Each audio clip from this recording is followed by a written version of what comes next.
जय हिंद प्यारे बच्चों।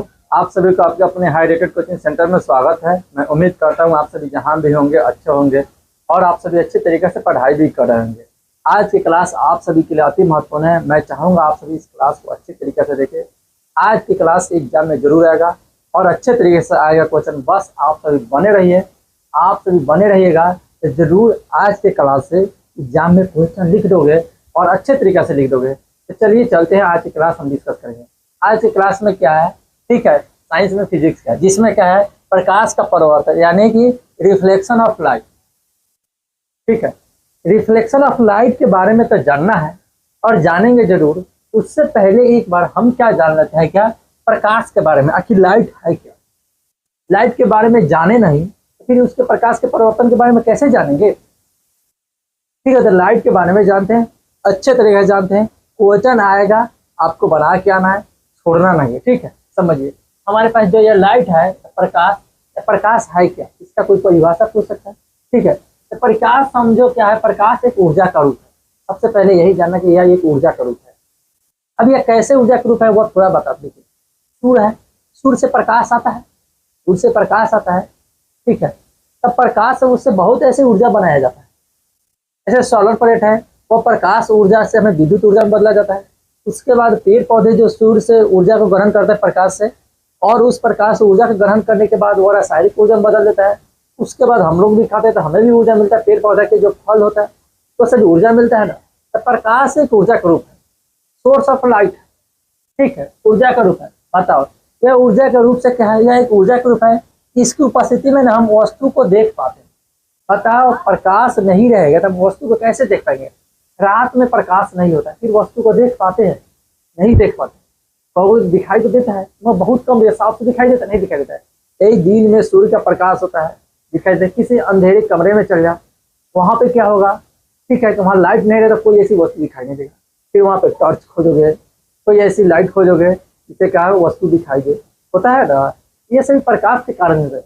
यानी कि प्रकाश का डिफिनेशन यही होगा, यहाँ ध्यान देना, यह एक ऊर्जा का रूप है। इसकी उपस्थिति में हम वस्तु को देख पाते हैं। ठीक है, चलिए अब चलते हैं नेक्स्ट। इसके बाद क्या है, प्रकाश कैसे गमन करता है। प्रकाश पूछा कैसे गमन, प्रकाश एक सीधी रेखा में गमन करता है। प्रकाश एक सीधी रेखा में गमन करता है, इसे भी नोट कर लोगे। प्रकाश एक हमारा, यह हमेशा सीधी रेखा में ऐसे गमन करता है।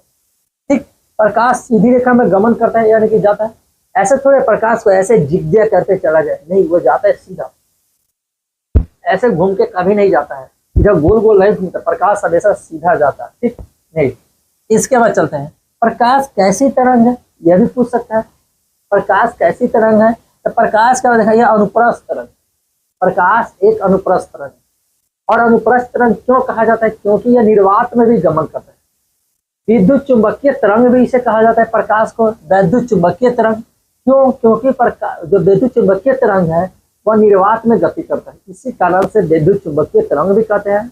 और इसे भी क्या कहता है, इसे हम क्या कहते हैं, अनुप्रस्थ तरंग। ठीक है, समझिए। नेक्स्ट नोट में हमें क्या लिखवा है यहाँ पर, प्रकाश जो है ना, प्रकाश जब माध्यम बदलते हैं तो प्रकाश का कुछ खास चीज बदल जाता है। याद रखना, जब माध्यम बदलेंगे तो यहाँ ध्यान देना। प्रकाश जब माध्यम बदलता है, मतलब माध्यम का मतलब हो सकता है प्रकाश पहले वायु में गति करता है, उसके बाद द्रव में गति करे, उसके बाद ठोस में गति कर सकता है, कहीं भी गति तो कर सकता है ना। तो प्रकाश वायु से द्रव में जाएगा, बदला माध्यम। वायु एक माध्यम है, द्रव एक माध्यम है। जब वायु से द्रव में जाएगा, सुनो, तो क्या होगा, प्रकाश जब माध्यम बदलता है तो वेग या चाल बोलो। बात एक यहाँ लिखा है, वेग और चाल। वेग बोलो या चाल बोलो, वेग या चाल। ठीक है, कुछ भी बोल सकता हूँ। वेग या चाल तथा तरंग है, यानी कि चाल और तरंग बोलो, या वेग या तरंग। वेग या तरंग बदलता है, मगर क्या चीज नहीं बदलता, आवृत्ति नहीं बदलती, आवृत्ति नहीं बदलती है। इसके बाद आगे चलते हैं, आवृत्ति नहीं बदलता है, यानी कि जैसे माध्यम वायु से, प्रकाश जो होगा वायु से द्रव में जाएगा प्रकाश, तो वेग भी धीमी हो जाएगी और उसका तरंग भी धीमी हो जाएगी। याद रखना, क्यों धीमी हो जाएगा, क्योंकि निर्वात विरल माध्यम है और द्रव जो है सघन माध्यम। तो जब विरल माध्यम से सघन माध्यम आएगा तो प्रकाश का होगा, उसका वेग भी धीमा हो जाएगा और तरंग भी धीमा हो जाता है। इस बात को ध्यान रखेगा, अच्छे तरीके से समझिएगा। इसके बाद चलते हैं, मगर आवृत्ति तो फिक्स रहता है, इसका आवृत्ति कभी नहीं बदलता है, नो चेंज। ठीक, यहाँ तक समझिए। इसके बाद आते हैं प्रकाश की चाल आखिर है क्या, सही रूप से प्रकाश की चाल क्या है, प्रकाश कैसे गति करता है। चलिए प्रकाश की चाल यहाँ ध्यान रखिए, लिखा हुआ है 3 × 10⁸ मीटर पर सेकेंड, यह प्रकाश की चाल है। ठीक है, अब याद रखना यह मीटर पर सेकेंड जो लिखा है यह मात्रक है, सही से मात्रक याद रखना, मात्रक गलत करोगे तो गलत कर दोगे। यानी कि 3 × 10⁸ मीटर पर सेकेंड, मतलब इसको अगर यदि किलोमीटर में बोला जाए तो 1 सेकेंड में 3 लाख किलोमीटर गति करता है प्रकाश। मतलब सूर्य के प्रकाश जो है पृथ्वी पर आने में कितना समय लगता था, लगभग 8 सेकेंड 20 मिनट, 20 मिनट 8 सेकेंड लगता है। ठीक है, याद रखना। इसके बाद हम चलेंगे सर्वाधिक प्रकाश की चाल कहाँ होता है। ठीक है, तो सर्वाधिक प्रकाश की चाल जो निर्वात में होता है कितना होता है, तो 3 × 10⁸ मीटर चाल होता है, 3 × 10⁸ मीटर पर सेकेंड चाल निर्वात में होता है। अब पूछ सकता है कि प्रकाश की चाल निर्वात में कभी होएगा, मुख्य रूप से प्रकाश की चाल 3 × 10⁸ मीटर पर। ठीक है, अब माध्यम बदलेगा, निर्वात का मतलब क्या है, ठीक है वह समझाते हैं। माध्यम बदलेगा, चाल बदलेगा, फिक्स है, मगर पहले निर्वात के बारे में जानते हैं। निर्वात के मतलब जहाँ कोई ऐसी वस्तु ना हो, जहाँ पर वायु ही नहीं हो, उसे हम निर्वात बोलते हैं। यहाँ जैसे हम यहाँ पे स्टूडियो में है, समझ लें यहाँ पे वीडियो बना रहे हैं, इसमें कहा है कि हमारे पास कहा है कि वायु है, यहाँ से वायु को भी हटा देंगे तो वह निर्वात हो जाएगा। निर्वात होने का मतलब क्या है, वहाँ पे प्रकाश की चाल सर्वाधिक हो जाएगा, कोई बाध्य चीज है ही नहीं, प्रकाश को रोकने वाले कोई चीज है ही नहीं, तो हम प्रकाश का चाल जो होता है सर्वाधिक हो जाता है। कैसे समझे, प्रकाश को जैसे हम निर्वात से वायु में लेके आए तो वायु में सेम रहता है लगभग, उसका जैसे द्रव में लेके जाएंगे जल में तो प्रकाश की चाल घट जाएगा। चाल घटने का मतलब, वेग घटने का मतलब क्या है, तो वहां पर बाध्य है, द्रव जो है बाध्य है, प्रकाश को गति करने से रोक रहा है। ठीक है, समझिए अगर आपको किसी भी सड़क पे अगर छोड़ दिया जाए दौड़ने के लिए, यहाँ पे कोई ऐसा बाध्य नहीं, अच्छा सा ट्रैक है दौड़ने के लिए, तो आप अच्छे तरीके से दौड़ जाओगे। वही आपको कह दिया जाए कि जल में दौड़ने के लिए, तो क्या जल में दौड़ पाओगे, तो कहोगे नहीं दौड़ पाएंगे। नहीं दौड़ने का यही रीजन है कि वहां पे बाध्य है जल, अच्छे तरीके से नहीं दौड़ पाओगे। ठीक है, इस बात को ध्यान रखें, अच्छे से समझिए। नेक्स्ट आगे चलते हैं, उसी में समझा रहा है कि निर्वात में जो होता है, निर्वात में सबसे ज्यादा चाल होता है, तब थोड़ा सा नग्न के बराबर होता है, वायु में कम, यानी कि कम जो होता है, माने कि थोड़ा सा कम, मतलब सबसे ज्यादा क्या होता है निर्वात में, और वायु में थोड़ा सा कम, इसलिए कहा जाता है लगभग इतना ही माना जाता है, वायु और निर्वात की चाल बराबर ही माना जाता है। थोड़ा सा कम के मतलब क्या होता है कि थोड़ा सा कम चाल होता है, मतलब जितना निर्वात में इसके बराबर वायु में भी चाल होता है। इसके जाएंगे द्रव में, द्रव में चाल कम हो जाता है, उससे कम क्या होता है ठोस में। मतलब यहाँ ध्यान देना, सबसे कम ठोस में, तब द्रव में, तब वायु में, तब निर्वात में। यह हमारा घटते जा रहा है, यह हमारा बढ़ते जाएगा। सबसे अधिक निर्वात में, तब वायु में, तब जाके द्रव में, तब जाकर ठोस में। सबसे ज्यादा इसे धीरे धीरे कम कम, इधर से हमारा अधिक। ठोस में नग्न, मतलब ठोस में प्रकाश गति कर भी नहीं करता, क्या देखो वहां प्रकाश गति नहीं करता है, बहुत नग्न के बराबर होता है, करता बहुत ही कम करता होगा ठोस में प्रकाश। ठीक है, गति ठीक, मैंने प्रकाश जो है ठोस में नहीं चलता है। ठीक, इसके बाद इन सही बाद आता है, हम आगे जो पढ़ेगा सबसे इंपॉर्टेंट चीज क्या है, एक हमारा प्रदीप्त वस्तु लिखा हुआ है, एक अप्रदीप्त। प्रदीप्त का मतलब डोमिनस जो होता है, उसके बारे में चलते हैं। ठीक है, इसके बाद जानते हैं, ऐसा वस्तु जिससे प्रकाश उत्सर्जित हो उससे हम क्या प्रदीप्त वस्तु कहते हैं।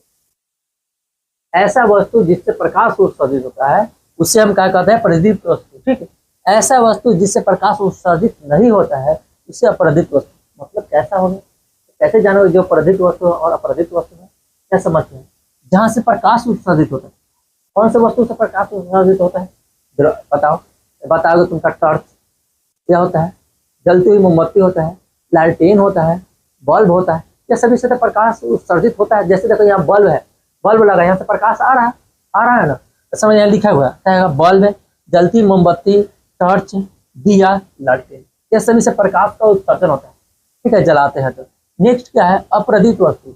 अप्रदीप्त वस्तु वहां से वस्तु, ऐसी वस्तु जहां से प्रकाश उत्सर्जित ही नहीं होता, उसे अप्रदीप्त वस्तु कहते हैं। समझिएगा अच्छे तरीके से, समझ में आएगा, और समझ जाइएगा तो आपको अच्छा लगेगा क्लास, तो जरूर कमेंट भी कीजिएगा। ठीक है, ध्यान दीजिए। यहाँ नेक्स्ट का अप्रदीप्त वस्तु में क्या, लकड़ी, लकड़ी नहीं होगा। क्या हमारे कागज या नहीं उत्सर्जन करता है प्रकाश, अबड़ा कभी प्रकाश उत्सर्जित कभी नहीं करता है। इन सभी के बाद आगे चलेंगे, तब यहाँ ध्यान देना हमारे पास क्या लिखा है, प्रकाश स्रोत। या लिखा हुआ है जो प्रकाश स्रोत, यह प्रकाश स्रोत है क्या, इसके इसके बारे में जानते हैं। प्रकाश स्रोत जिस बिंदु से जहां से प्रकाश उत्सर्जित होता है उससे प्रकाश स्रोत कहते हैं। ठीक है, देखो जहां से प्रकाश उत्सर्जित होता है उसे प्रकाश स्रोत कहते हैं। बल्ब से अगर प्रकाश उत्सर्जित हो रहा है तो बल्ब एक प्रकाश का स्रोत है। लालटेन से प्रकाश उत्सर्जित हो रहा है, लालटेन एक प्रकाश का स्रोत है, याद रखिएगा। तो भले प्रदीप्त वस्तु है मगर वह क्या है, प्रकाश का स्रोत है। नेक्स्ट, अच्छा आप बता सकते हैं, आप कमेंट में बता सकते हैं क्या कि इसमें कौन ऐसा प्रदीप्त वस्तु जो प्राकृतिक है, जो क्या है प्राकृतिक रूप से जो प्रकाश को उत्सर्जन करता है। तो आप क्या बताओगे कमेंट बॉक्स में जरूर बताएं। नेक्स्ट हमारे पास क्या है, किरण पुंज। किरण पुंज का मतलब क्या होता है, किरणों का समूह को हम किरण पुंज कहते हैं। पुंज मतलब समूह, किरण, पुंज मतलब समूह, किरण, किरणों के समूह का किरण पुंज कहते हैं। अब किरण पुंज जो होता है ना, ठीक है, यह 3 प्रकार से होता है। 3 प्रकार में आप जानते हैं, देखिए यहाँ लिखा अपसारी किरण पुंज, समानांतर और अभिसारी। अब इसके बारे में जानते हैं, अपसारी क्या है, समानांतर क्या है, अभिसारी क्या है। देखिए जब किरण के समूह जो होता है एक बिंदु से निकल कर पूरे फैलता चला जाए, ठीक है, उसको क्या कहते हैं हम, अपसारी किरण पुंज। यानी पूरा फैल जाए, वितरित हो जाए, ठीक है, उसे हम क्या कहते हैं, अपसारी किरण पुंज। मगर यहाँ ध्यान देना, समानांतर मतलब ऐसा किरण पुंज जो एक सीधी रेखा में ऐसे गमन करे, ठीक है, न कभी एक दूसरे से मिले न एक दूसरे से कभी दूर हटे, यानी दूसरे के सीधे समानांतर गुजरे, उसे क्या कहते हैं, समानांतर किरण पुंज। अभिसारी किरण पुंज किसे कहते हैं, किरणों का जब पूरा समूह एक बिंदु पर एकत्रित हो, एक बिंदु पर मिलता हुआ प्रतीत हो, उसे हम क्या कहते हैं, अपसारी किरण पुंज या अभिसारी, सॉरी अभिसारी, अपसारी नहीं, अभिसारी किरण पुंज जब एक बिंदु पर मिले। ठीक है, तो यह रहा आज की क्लास। आप सभी जरूर बताइए कि यह क्लास कैसा रहा। मैं जरूर कहूँगा अंत में कि आप लोग पढ़िए, आप लोग जितना पढ़ना है उतना पढ़िए, मन लगा कर पढ़िए, पूरा जी जान झोंक दीजिए, मगर पढ़िए। कुछ भी हो जाए पढ़ना है, प्रतिदिन पढ़ना है, तभी जाके आपका अच्छा रिजल्ट आएगा।